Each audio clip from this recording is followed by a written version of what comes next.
Cet épisode a été réalisé dans le cadre du programme Cépage, porté par les communautés de communes de Haute-Gironde dans le cadre du programme régional Santé-Environnement. Cette démarche vise à co-construire les pratiques viticoles en Haute-Gironde respectueuses de l'environnement et de la santé.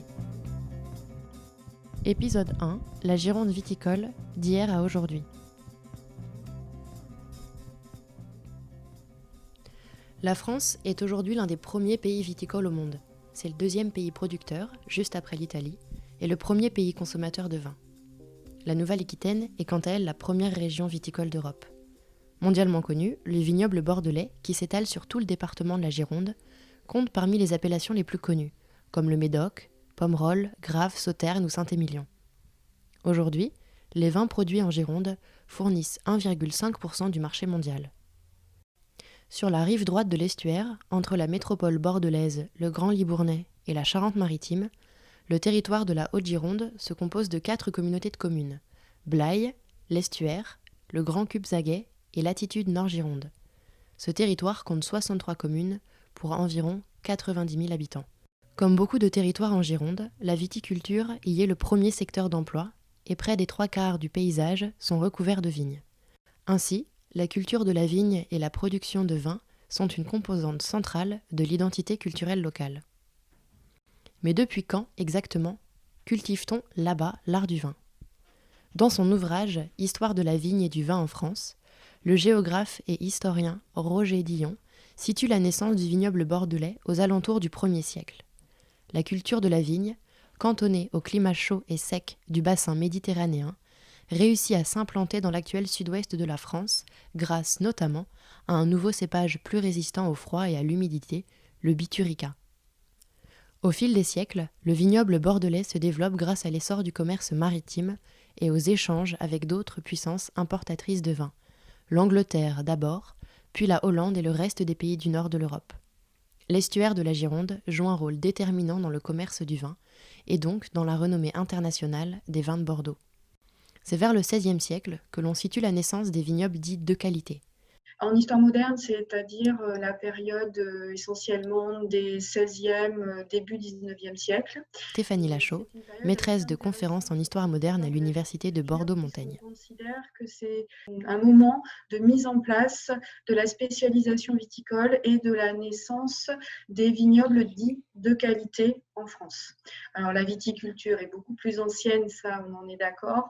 En revanche, le fait qu'il y ait des productions, on va dire, identifiées à des espaces comme le vignoble de Champagne et le vin de Champagne, c'est vraiment une particularité de la période moderne et plus précisément de la période qui court des années 1650 jusqu'à, on va dire, à la fin du XVIIIe siècle. Si ces vignobles modernes produisent un vin qui se boit dans toute l'Europe, la pratique culturelle qui s'y déploie n'a rien à voir avec ce que l'on connaît aujourd'hui. On y pratique le système de la jouale, qui consiste à associer plusieurs types de cultures sur une même parcelle. On est bien loin des champs de vigne à perte de vue. Le principe, c'est d'associer sur une même parcelle plusieurs types de cultures. En Italie, on a régulièrement l'association de l'arbre et de la vigne, c'est-à-dire que la vigne court sur le pied de l'arbre et grimpe dans l'arbre. En Bordelais, en Aquitaine, c'est beaucoup plus rare parce que le climat nécessite souvent que la vigne soit plus marquée par le soleil et ce que l'arbre permet moins parce qu'il apporte aussi de l'ombrage au raisin. Donc en Bordelais, la forme de la jouale, c'est surtout une vigne sur piquet, qu'on appelle des échalas, et ensuite des rangs de vignes qui sont suffisamment espacés pour permettre des cultures intercalaires. Ce sont donc en fait des cultures intercalaires vivrières qui sont destinées à l'alimentation quotidienne et assez peu à entrer dans des circuits de commercialisation ou alors à l'échelle locale. Donc ça, c'est le principe, on va dire, des jouales, des rangs de vignes suffisamment espacés pour des cultures intercalaires, qui ont plusieurs avantages en fait, permettre une alimentation régulière de la famille, on va dire quasiment quotidienne, limiter l'impact aussi d'un aléa, quel qu'il soit climatique ou ensuite lié à l'invasion de ravageurs, puisque la terre permet de cultiver autre chose. La troisième vertu des jouals, c'est le fait que du coup le sol est travaillé. Le sol est travaillé et il y a moins de pousses d'adventices, type chien-dent, qui fait partie aussi des problématiques de parcelles de vignes moins cultivées. Donc ce sol régulièrement travaillé, c'est sans doute, on va dire, ce qu'aujourd'hui, nous, on appelle la permaculture, mais c'est, on va dire, une manière intuitive de concilier ces différents impératifs à la fois culturels et alimentaires. Nous l'avons bien compris, les campagnes bordelaises, si elles produisent des vins qui s'exportent à l'international dès le XVIe siècle, n'avaient pas grand-chose à voir avec le paysage de quasi-monoculture que l'on connaît aujourd'hui. De même, la gestion des parasites, avant l'arrivée des traitements, n'avait pas grand-chose en commun avec les pratiques actuelles. Ce qui est souvent évoqué, c'est la gestion des parasites, notamment ce qu'ils appellent les limaçons, donc limaces, escargots. La seule manière que l'on avait de le faire, c'était de les faire ramasser à la main par les femmes et les enfants. Donc, dans les journaux d'exploitation, on a des journées entières qui sont payées pour les femmes et les enfants pour ramasser ce type ce qu'ils appellent les limaçons. Donc, en général, c'est limaces et escargots. Ensuite, pour les maladies typiquement odium, choses comme ça, on n'a pas forcément d'informations à ce moment-là. Ce que l'on a comme connaissance, ce sont les pratiques préventives, c'est-à-dire effeuiller la vigne pour qu'il y ait une bonne maturation du raisin et éliminer les feuilles qui sont malades régulièrement. Encore une fois, par des travaux ponctuels et des journées de travailleurs que l'on va payer. Et quoi qu'il en soit, on n'a pas de moyens encore autres que cela pour lutter contre ce type de problématique. En fait, avant les produits chimiques, on n'a pas tellement de moyens, si ce n'est enlever les feuilles malades pour lutter contre. Et d'ailleurs, certains historiens disent que la vigne est une culture, entre guillemets, peuplante. Peuplante, tout simplement parce qu'on a besoin de beaucoup de main-d'œuvre pour cultiver un hectare de vigne, bien plus que pour cultiver un hectare de céréales. Donc la vigne, les espaces viticoles sont des espaces plus densément peuplés. En revanche, pour tout ce qui est grands travaux, comme la vendange, il y a de la main-d'œuvre, on va dire, étrangère qui arrive. Étrangère, c'est-à-dire qui vient d'autres régions. Par exemple, en Bordelais, on a des Saintongeais régulièrement qui viennent, ou des gens qui viennent du quart sud-ouest, donc d'autres régions. Les échanges commerciaux vers l'Angleterre et la Hollande notamment modifient durablement les pratiques viticoles. L'augmentation de la demande, la fin des pénuries alimentaires et l'arrivée de nouvelles maladies bousculent les campagnes bordelaises. La question de la mondialisation, en fait, elle est à la base de la naissance des vignobles de qualité. Il n'y aurait pas eu de vignobles de qualité à Sauternes, dans le Médoc, s'il n'y avait pas eu déjà de mondialisation dans le sens plus européen du terme pour l'époque moderne. Mais s'il n'y avait pas eu le marché hollandais, mais il n'y aurait pas eu de spécialisation viticole. Dans les années 1650, on a déjà besoin de vin blanc doux là-bas et on commence à en boire. Et au XVIIIe siècle, ça ne cesse de s'accroître. Cette hausse de la demande sur le marché hollandais favorise la spécialisation des terres agricoles bordelaises vers la culture de la vigne. Cette augmentation de la demande rend la production de vin particulièrement attractive et rentable. La spécialisation des espaces viticoles a rendu le foncier plus attractif et plus cher. Parce que les vins, quand ils se vendent bien et quand ils ont un marché, eh bien, sont plus intéressants à produire que le système des jouals. Donc en fait, la valorisation du vin sur le marché international est un élément qui a petit à petit orienté les terres vers une plus grande spécialisation. Et dans les domaines des propriétaires nobles, qui n'ont pas du coup de crainte pour la survie alimentaire, ni de crainte économique profonde en cas de mauvaise récolte, eh bien dans ces espaces-là, on a ce qu'on appelle une spécialisation en vigne unie, donc en vigne pleine, comme aujourd'hui on le voit. Donc finalement, ce qui explique ce passage, c'est l'avantage comparatif d'un point de vue économique avec la valorisation sur le marché du prix accordé à ces vins. Ça, c'est la première raison. La deuxième raison, c'est aussi le fait qu'on améliore très largement les autres moyens d'approvisionnement alimentaire. Les autres moyens d'approvisionnement alimentaire complémentaires qui font que l'impératif de production par soi-même n'est plus aussi grand.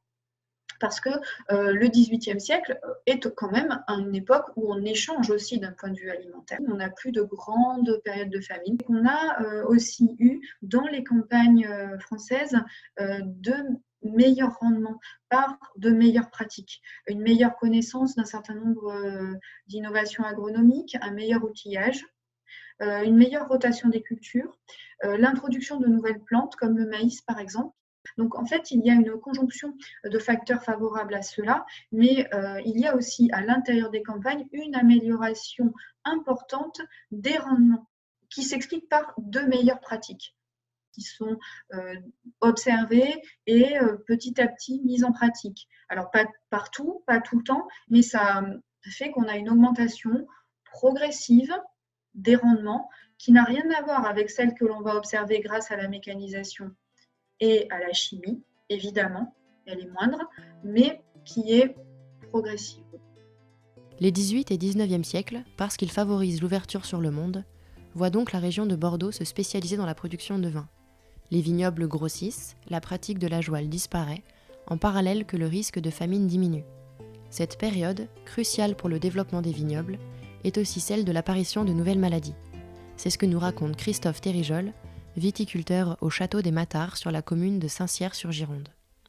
Ces échanges mondiaux qui se sont faits ont vu apparaître des maladies qui n'étaient pas connues sur la vieille Europe. Des maladies qui ont été importées de zones où ces maladies-là n'avaient pas d'impact sur la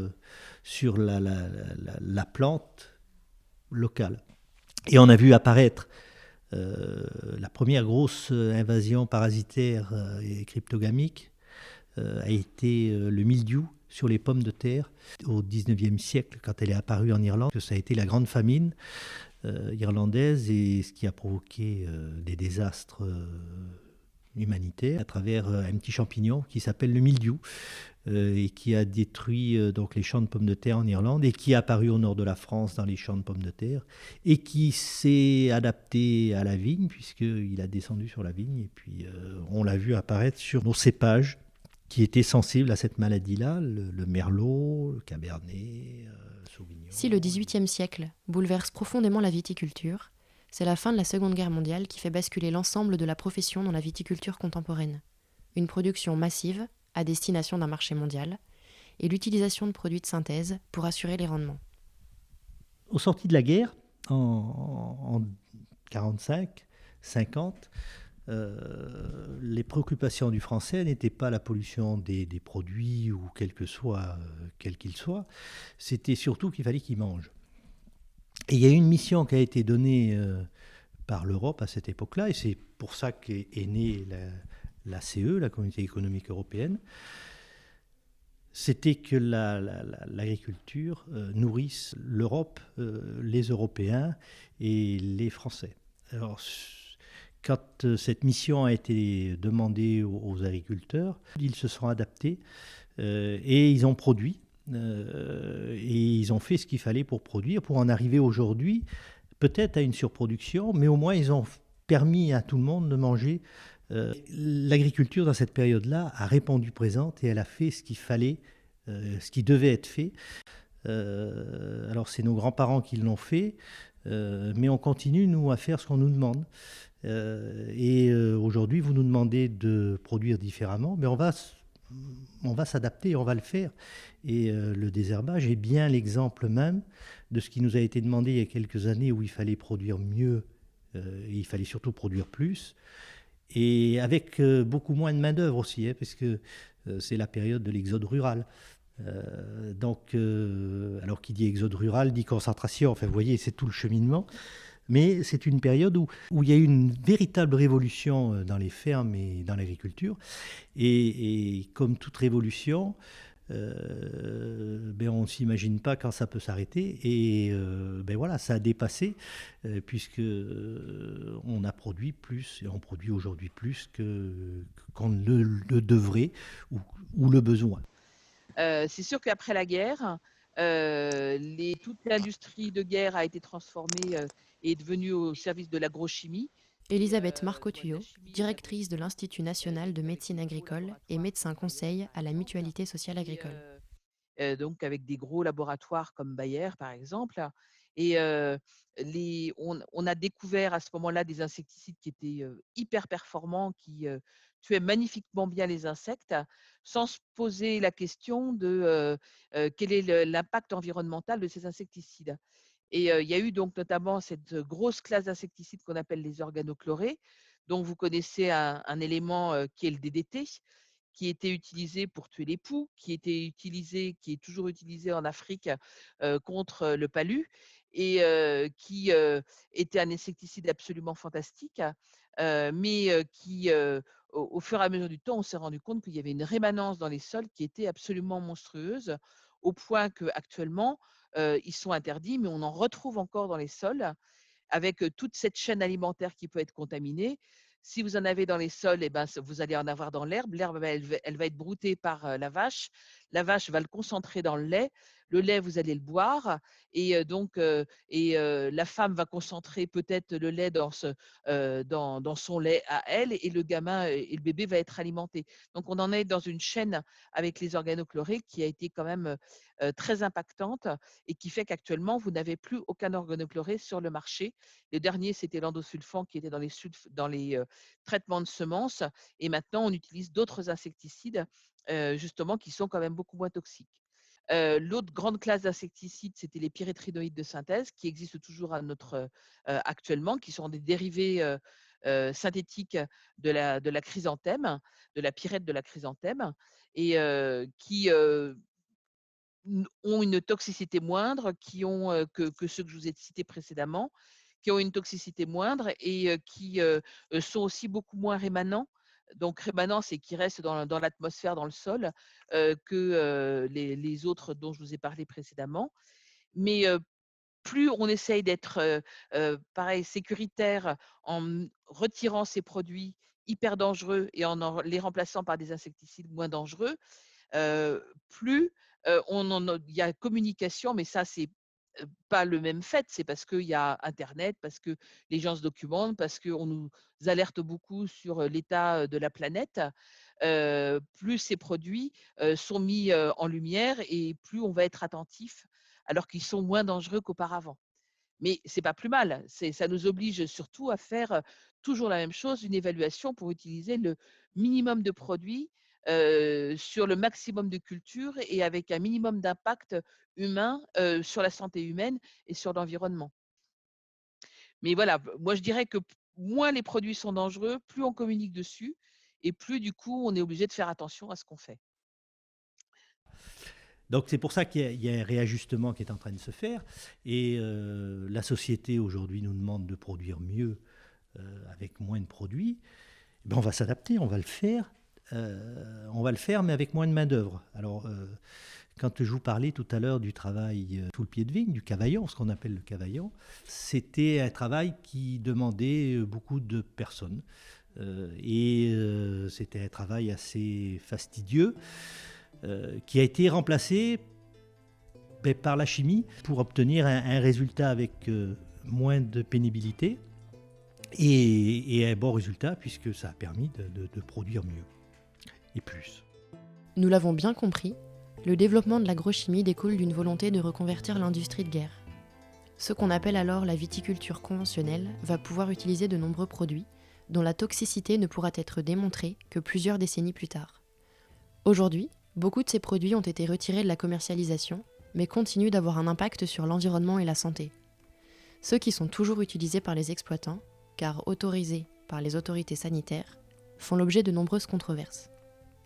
En dehors des labels, la pratique dite conventionnelle, ou traditionnelle selon qui l'emploie, a également évolué et n'a plus grand-chose à voir avec la pratique d'après-guerre.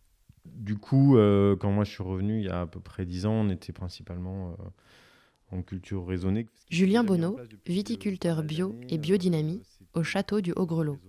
Ce qui était déjà mis en place depuis pas mal d'années, c'était la partie raisonnée aux petites doses, c'est-à-dire déjà une sensibilité à réduire l'utilisation des produits phytosanitaires.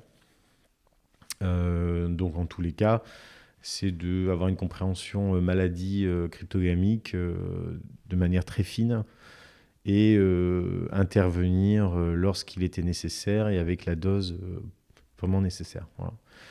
Donc c'était déjà une réduction, c'est déjà une volonté d'aller dans le sens un peu plus écoute du vignoble. Et je vous dis aujourd'hui, de toute façon, enfin, je pense que là-dessus tout le monde est d'accord.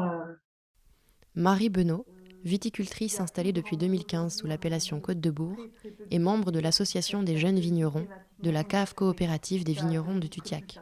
Il y a plus grand monde aujourd'hui, à mon avis, et très très peu de viticulteurs qui traitent parce que systématiquement on doit traiter quoi.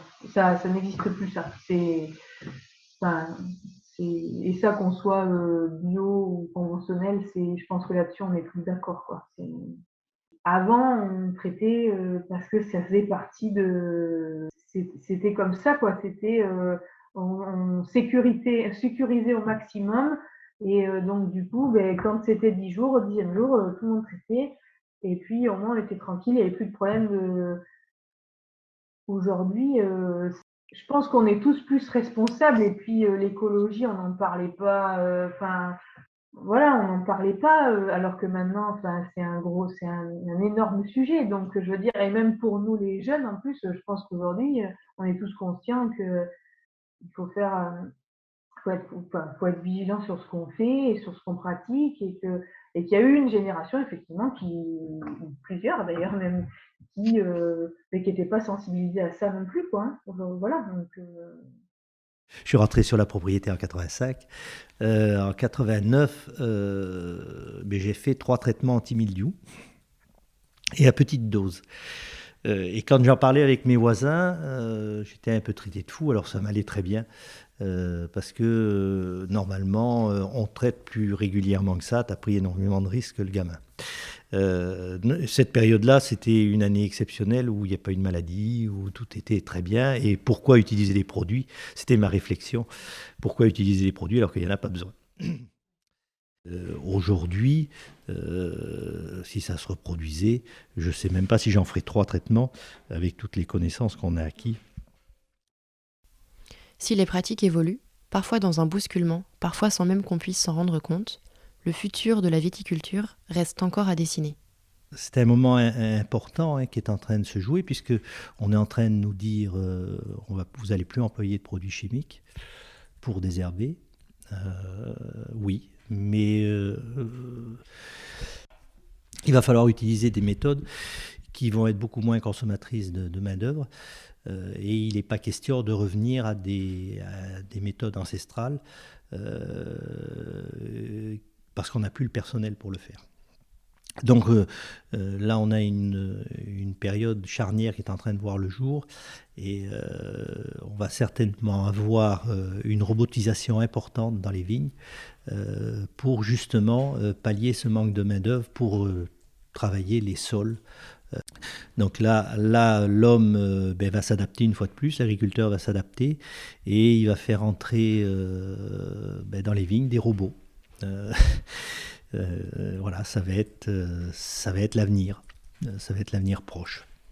Si l'avenir proche mobilisera peut-être de nouveaux outils pour aider les viticulteurs à faire face aux nouvelles exigences de la société, la robotisation n'est peut-être qu'une étape vers un réenchantement plus général des professions agricoles.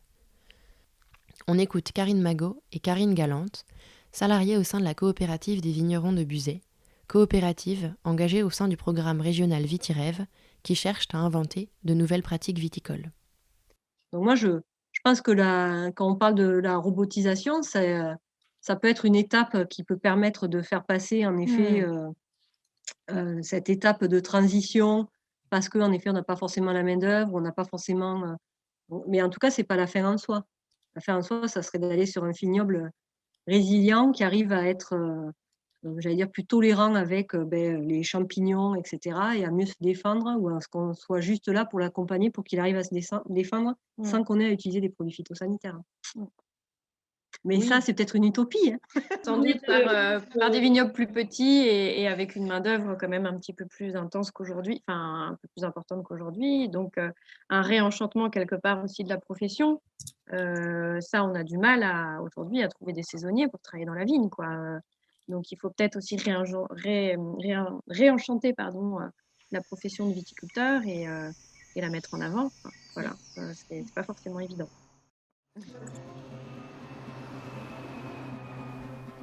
Dans l'épisode suivant, nous irons à la rencontre des viticulteurs et des opérateurs viticoles pour comprendre notamment comment s'exerce aujourd'hui cette profession et à quoi ressemble une année dans les vignes. Cet épisode a été réalisé dans le cadre du programme Cépage. Retrouvez l'ensemble des épisodes sur la chaîne YouTube de la communauté de communes de l'Estuaire, ainsi que sur la chaîne de la Traverse, disponible sur toutes les plateformes de podcast.